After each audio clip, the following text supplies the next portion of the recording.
trabalhando com educação na EdTech Conference São Paulo, vendo o que tem de tecnologia, inovação e ensino para trazer para vocês.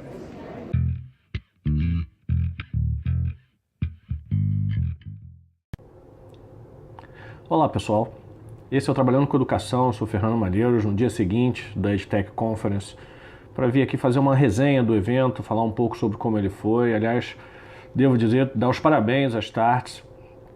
Eu saí impressionado com o evento, eu achei que ele foi bastante interessante, sua condução foi bastante ágil, bastante rápida, como as startups, e eu acho que trouxemos alguns debates, algumas discussões e alguns exemplos bastante interessantes para a educação. O foco do evento, o foco principal do evento era essa dicotomia entre a educação, que muitas vezes ela é lenta na sua mudança, ela é de difícil adaptabilidade, versus essa nova era exponencial. Quer dizer, de que forma a gente pode fazer com que tenhamos uma nova educação adaptada a essa nova era exponencial. E aí eles fundamentaram basicamente em três pilares. As novas tecnologias, de que modo nós podemos inserir a tecnologia na educação, fazendo com que não só tenhamos mais dados e informações, mas principalmente uma educação mais interessante, uma educação mais engajada, uma educação mais nova, tecnológica, transparente, adaptada a essa nova realidade, essa nova leva de alunos. A necessidade / oportunidade da fusão ou da junção de grandes empresas educacionais tradicionais e de startups educacionais, para que você possa fazer essa transformação de uma forma ágil, mas de uma forma sólida, de uma forma segura. Foi ali muitas vezes comentada a dificuldade que as grandes empresas têm de uma intra-inovação, de um processo interno de mudança, e a possibilidade de que essa junção, essa aproximação com as startups possam auxiliar a instituição nesse processo. E pela previsão que existe de um investimento aí de alguma coisa em torno de 252 bilhões de dólares em educação até 2020. Quer dizer, há uma série de empresas investindo pesado, e nós estamos falando em Amazon, Google, enfim, grandes corporações educacionais, a China vindo com uma força muito grande nesse investimento, nessa necessidade de capacitação e desenvolvimento da persona, e essa oportunidade que surge a partir da junção dessas três vertentes ou dessas três hipóteses, tá?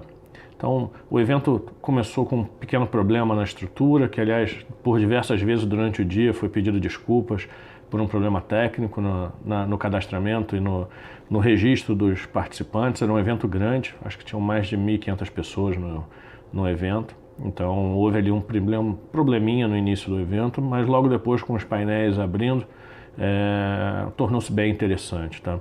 Na parte da manhã, o primeiro painel foi Educação Básica, para tratar essa inovação em educação básica, e eu destaco aqui duas falas que eu achei bem interessantes. Uma do Andreas Auerbach, da Nexo HW, que ele veio trazer uma discussão entre a obsolescência que nós temos hoje com as inovações e com esses momentos novos, versus uma sociedade patológica. Quer dizer, estudos mostram que cada vez mais as pessoas estão ficando doentes. Estão ficando doentes pela velocidade, pela dificuldade de adaptação às mudanças e pela necessidade constante de se manter antenado, de se manter atual. Então, como você ter o bom senso entre a evolução, a não obsolescência de instituições e pessoas durante esse processo, sem que isso transforme-nos numa sociedade patológica, numa sociedade doente, num desenvolvimento humano que não nos conduza para a felicidade, e sim para uma doença, para uma necessidade. Achei bastante interessante a fala dele.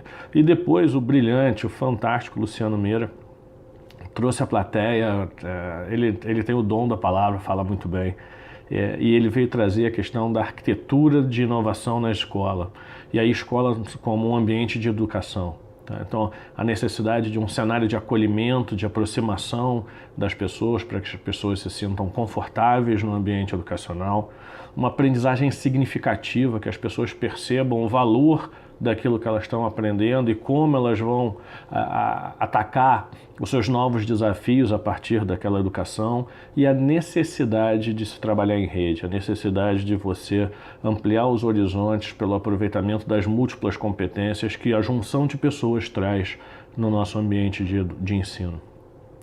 Duas brilhantes falas nessa parte da manhã.